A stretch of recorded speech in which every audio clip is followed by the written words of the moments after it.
Bismillah. Assalamualaikum warahmatullahi wabarakatuh. Alhamdulillah. Wassalatu wassalamu ala rasulillah wa ala alihi wa sahbihi wa mawalah. Apa kabar anak-anak Ustad? Kelas 11. Saya harapkan antum semua dalam keadaan sehat, selalu dalam lindungan Allah Subhanahu wa taala, dan tetap semangat dalam mengikuti pembelajaran daring kita ini. Baiklah anak Ustadz, insyaallah kita akan melanjutkan pembelajaran kita, yaitu mengenai pengolahan dan kewirausahaan bahan nabati dan hewani menjadi makanan internasional. Ya. Baiklah anak Ustadz, ini pekan lalu juga sudah Ustadz jelaskan mengenai jenis-jenis makanan. Ada makanan oriental yang disebut dengan makanan oriental dan makanan kontinental. Ya, tentunya anak-anak Ustadz masih ingat ya. Dan Ustadz berharap anak-anak Ustadz semua juga dapat ya mengikuti pembelajarannya. Ya, jadi kalau antum sudah melihat video yang pekan lalu, insyaallah antum sudah mulai memahaminya. Ya, jadi makanan oriental sering nih kita dengar ya, makanan oriental, bahkan kita juga sering mengkonsumsinya ya. Jadi anak-anak Ustadz, kemudian ada makanan kontinental. Ini juga sama ya, makanan ini juga sering ya kita konsumsi, bahkan sekarang sudah menjadi bentuk jajanan-jajanan ya yang sering kita beli. Ya, jadi Ustadz ulangi sedikit ya, makanan oriental yaitu ya makanan yang berasal dari negara-negara bagian timur ya. Jadi kalau anak-anak Ustadz makan rendang misalnya ya, rendang itu juga termasuk ke dalam jenis makanan oriental, ya kan? Ya, negara kita kan termasuk juga negara bagian timur ya, anak Ustadz ya. Apalagi ya seperti ini kita contohnya ada martabak ataupun roti cane misalnya ya, itu juga termasuk jenis makanan oriental. Kemudian makanan kontinental ya, apa itu? Masih ingat anak-anak Ustadz? Ya, ya makanan yang berasal dari kawasan Eropa, anak-anak Ustadz ya, kawasan Eropa. Nah, ini juga sudah menjadi apa ya, menu-menu yang sudah biasa kita konsumsi. Seperti misalnya ya ini spaghetti misalnya, itu sudah sering ya anak-anak Ustadz. Mungkin ada burger, ada jenis lain-lainnya ya. Itu makanan-makanan yang berasal dari kawasan Eropa ya.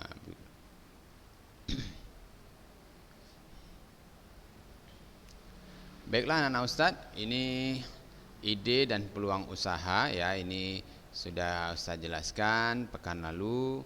Kemudian sekarang kita masuk ke ini ya, jenis banyaknya jenis ya. Jadi anak-anak Ustadz, ini perlu ada beberapa hal yang perlu kita perhatikan ya dalam menentukan sebuah usaha makanan internasional. Tentunya anak-anak Ustadz ya, makanan internasional ini ya banyak jenisnya. Dan kita juga harus bisa tentukan jenis makanan yang mana yang akan kita buat menjadi sebuah usaha. Nah, yang pertama, tentukan jenis makanan internasionalnya ya yang akan dibuat. Menentukan jenis makanan internasional dapat dilihat dari banyaknya asal negara turis yang berkunjung. Nah, ini salah satunya anak-anak Ustadz ya. Jadi misalnya antum kayak di tempat di daerah kita misalnya contohnya ya, kira-kira banyak turis mana ini yang akan yang sering berkunjung ke daerah kita. Nah, kemudian selain itu perlu juga dilihat dari ketersediaan bahan-bahannya yang ada di lingkungan sekitar kita, sehingga kita bisa dapat mengetahui jenis makanan yang dibuat sesuai dengan keinginan pasar, dan bahan baku pun mudah kita dapat ya. Jadi untuk untuk meringankan biaya produksinya, itu tentunya kita pikirkan juga bahan-bahannya mudah didapat atau tidak ya. Nah, seperti itu anak-anak Ustadz. Nah, jadi ada dua hal nih yang perlu diketahui ya. Ya, keinginan pasar dan bahan bakunya anak-anak Ustadz. Ini untuk menentukan jenis makanan yang akan kita buat. Kemudian mengolah makanan dengan cepat. Nah, ini cita rasa lezat menjadi salah satu faktor penentu suksesnya bisnis kuliner. Oleh karena itu, penting untuk mengetahui cara pengolahan dengan tepat, ya. Dengan tepat, pelajarilah cara pengolahan makanan dari negara asalnya sehingga diperoleh rasa yang hampir-hampir mirip dengan negara asalnya. Ya, mengolah makanan dengan tepat. Ya, ini anak-anak Ustadz ya, perlu kita pahami juga anak-anak Ustadz, biasanya makanan yang kita buat itu ya tidak bisa sama persis ya dengan makanan aslinya. Karena apa? Karena perlu juga menyesuaikan cita rasanya yang cocok dengan konsumennya. Misalnya seperti ini anak-anak Ustadz ya, yang konsumennya ternyata makanan ini bukan dari negara asalnya, tetapi orang daerah setempat, tentunya harus menyesuaikan ya dengan rasa ya, sehingga biar dapat dikonsumsi. Karena anak-anak Ustadz belum tentu ya kita bisa cocok rasanya dengan jenis makanan yang asli ya, bumbu-bumbunya belum tentu bisa kita cocok ataupun suka. Jadi perlunya dipadukan ya dengan selera daerah setempat. Seperti itu anak-anak Ustadz. Kemudian gunakan bumbu yang tepat. Nah, ada beberapa jenis makanan internasional yang menggunakan bumbu asli dari negara asal. Nah, ini ya anak-anak Ustadz ya. Jadi jika memungkinkan, gunakan bumbu yang asli. Jadi kalau memang bisa ataupun mungkin antum rasa cocok dengan mendatangkan bumbu yang asli dari negara asalnya, ya itu boleh saja ya anak-anak Ustadz ya. Namun jika tidak memungkinkan, gantilah dengan menggunakan bumbu jenis yang ada di lingkungan sekitar kita. Nah, jadi dicari ya bumbu yang mirip-mirip ya.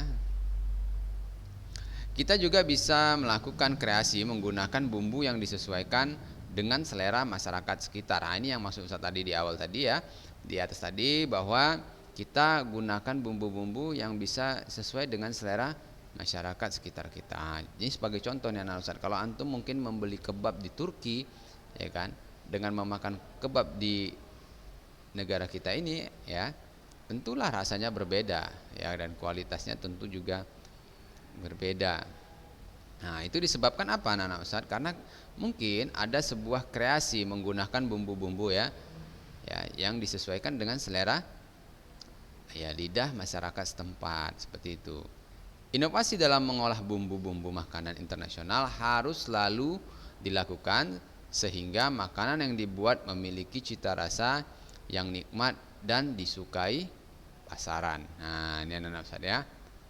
Jadi inovasi dalam mengolah bumbu-bumbu makanan internasional harus selalu dilakukan sehingga makanan yang dibuat memiliki cita rasa yang nikmat dan disukai pasaran. Nah, ini anak-anak Ustadz ya.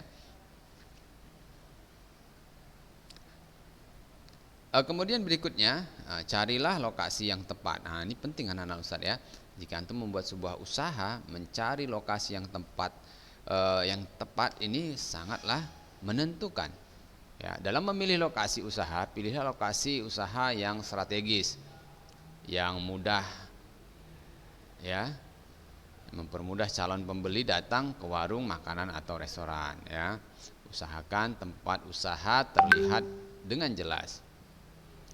mudah untuk dicapai dengan transportasi umum dan memiliki lokasi parkir yang memadai. Nah, ini anak-anak Ustadz, ini penting anak-anak Ustadz ya. Walaupun sekarang ini ya anak-anak Ustadz banyak sekali jenis-jenis membuka warung atau restoran yang di tempat-tempat gang kecil ya. Karena apa? Karena sekarang sudah dipermudah ya dengan aplikasi-aplikasi ya. Aplikasi-aplikasi untuk bisa ya mempromosikan warung kita walaupun tempatnya di tempat yang jauh ataupun yang sulit dijangkau. Tapi anak-anak Ustadz ini juga perlu kita perhatikan. Ya, ini juga satu hal yang positif jika kita menentukan lokasi usaha ini ya seperti yang dikatakan di buku ini ya. Harus strategis ya, mudah dicapai, itu juga untuk mempermudah juga ya anak-anak Ustadz ya. Nah, kenyamanan juga pentingan anak Ustadz seperti tempat parkir itu juga harus diperhatikan ya, sehingga pembeli bisa nyaman ketika datang ke warung makan kita atau restoran. Nah, ini ya, cari lokasi yang tepat. Kemudian yang terakhir ini adalah tentukan harga yang bersaing ya. Nah, ini yang bersaing ya. Kemudian ketika memulai usaha sebaiknya tidak memasang tarif terlalu mahal ya, berikan harga promo di minggu-minggu atau di bulan-bulan awal sehingga akan banyak pengunjung yang datang untuk ke warung yang baru dibuka. Nah, ini jika antum baru membuka warung ya anak-anak Ustadz ya, antum jangan memasang harga yang terlalu mahal ya, jangan terlalu mahal. Kemudian berikan pelayanan prima ya, ini penting anak-anak Ustadz dalam membuat sebuah usaha ataupun berdagang. Antum berikan pelayanan yang berkualitas baik, misalnya melayani dengan cepat, dekatan dan ramah. Biasanya anak-anak Ustadz kalau kita membuat usaha makanan ya, tentunya para konsumen ingin ya dilayani dengan cepat, apalagi makanan anak-anak Ustadz ya.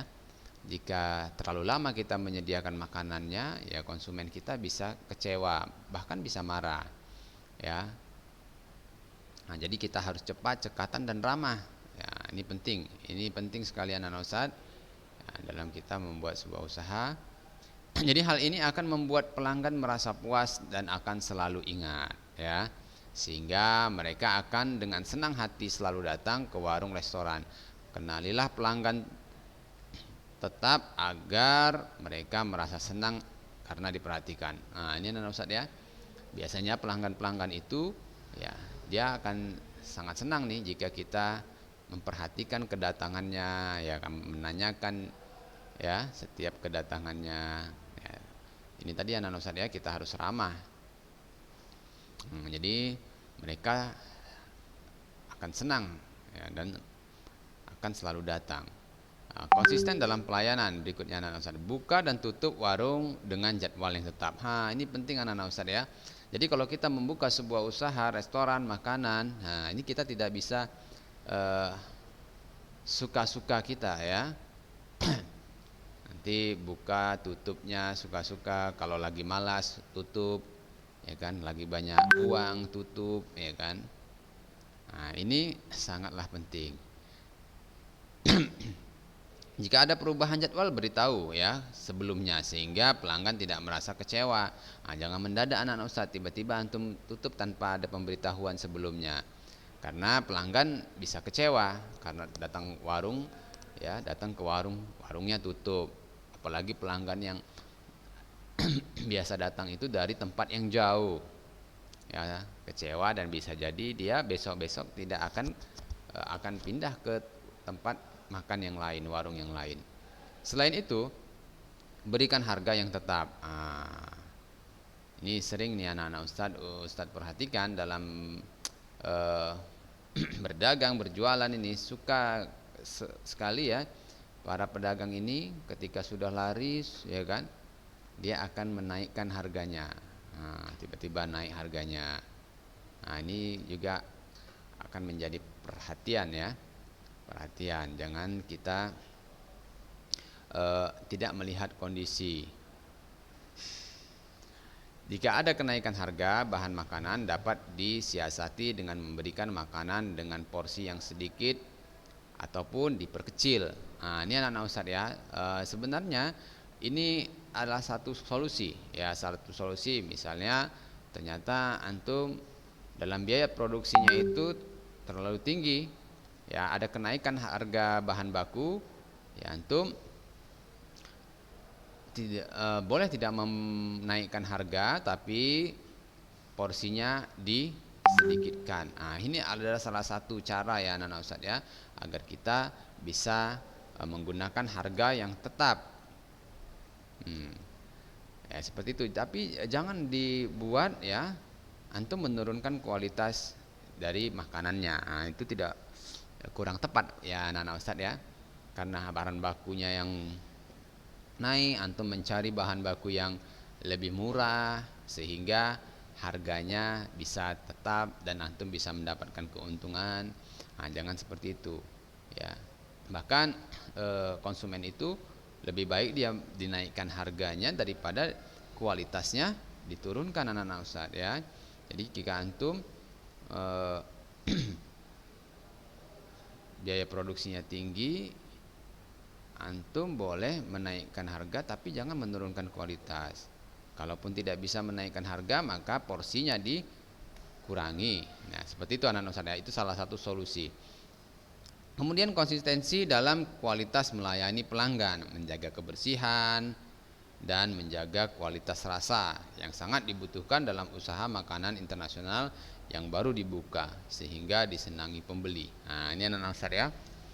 Jadi penting dalam usaha makanan kita menjaga kebersihan. Nah, kebersihan ya. Kebersihan warungnya, kebersihan kemasannya, makanannya, bahkan baik kita yang melayani juga harus tampil bersih. Ya, ini akan menjadi daya tarik ya dan dapat disenangi pembeli. Nah, seperti itu anak-anak Ustadz ya. Nah, kira-kira anak-anak Ustadz ini sangat penting sekali ini untuk antum fahami ya. Mungkin suatu saat antum akan mempraktekkan ini ya, bukan cuma sekedar teori saja ya. Jadi hal-hal yang ada di dalam buku ini ya semuanya ya sangatlah penting ya untuk kita bisa perhatikan ya. Karena jika ada mungkin ada di teman antum yang sudah memulai buka usaha ya, bisa ini menjadi ya menambah wawasan antum ya untuk memperbaiki kekurangan-kekurangan yang selama ini mungkin ada. Seperti ini anak-anak Ustadz. Ini penting sekali anak-anak Ustadz ya. Apalagi ini untuk memberikan pelayanan ya, penting. Nah, baiklah anak-anak Ustadz, ini kita lewatin saja dulu tugasnya. Kita akan masuk ke sumber daya yang dibutuhkan dalam makanan internasional ya. Jadi suatu produksi tidak berjalan tanpa faktor-faktor produksi atau sumber daya ekonomi ya. Faktor produksi adalah setiap benda atau jasa yang digunakan untuk menciptakan, menghasilkan atau meningkatkan nilai guna suatu barang atau jasa. Jadi faktor produksi merupakan sumber daya ekonomi yang diperlukan untuk menghasilkan barang dan jasa. Faktor produksi dibedakan menjadi 4 macam, yaitu faktor produksi alam, tenaga kerja, modal, dan kewirausahaan.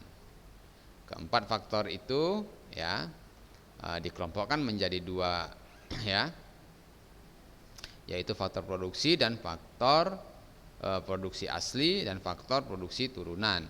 Faktor produksi alam dan tenaga kerja termasuk faktor produksi asli.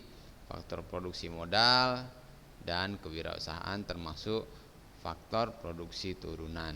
Nah, ini anak-anak Ustadz ya.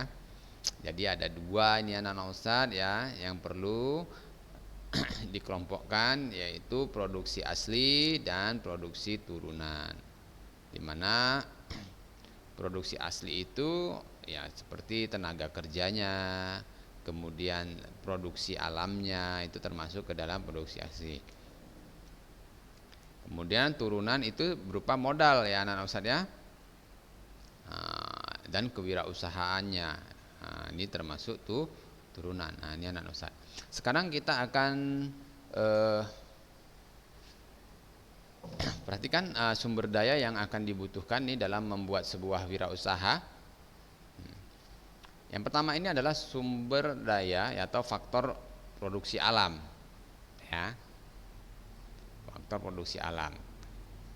Faktor produksi alam adalah segala sesuatu yang tersedia di alam yang dapat dimanfaatkan manusia untuk melaksanakan produksi. Faktor produksi yang digunakan untuk usaha makanan internasional adalah ini ya.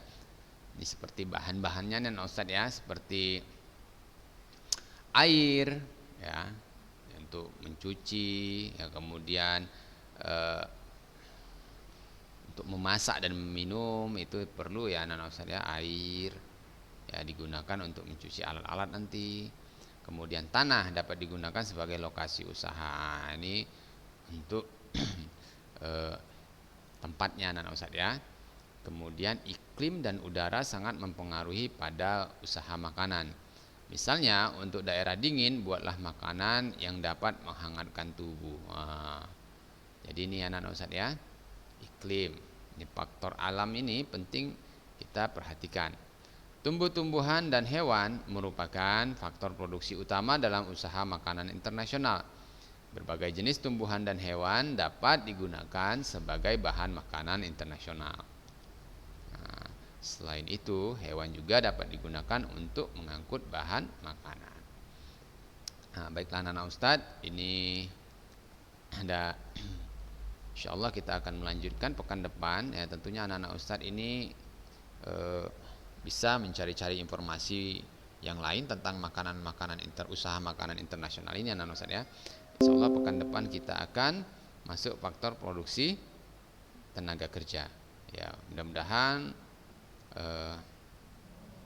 apa yang Ustadz sampaikan hari ini antum semua sudah memahaminya, dapat memahaminya ya anak-anak Ustadz. Jika ada yang ingin antum tanyakan, antum boleh ya menanyakan langsung kepada Ustadz mengenai materi ini. Baiklah anak-anak Ustadz, mungkin sampai di sini saja yang dapat Ustadz sampaikan. Mudah-mudahan apa yang Ustadz sampaikan hari ini dapat menjadi ilmu yang bermanfaat dan menambah wawasan antum. Kita tutup dengan subhanakallahumma wa bihamdik asyhadu an la ilaha illa anta astaghfiruka wa atubu ilaik. Assalamualaikum warahmatullahi wabarakatuh.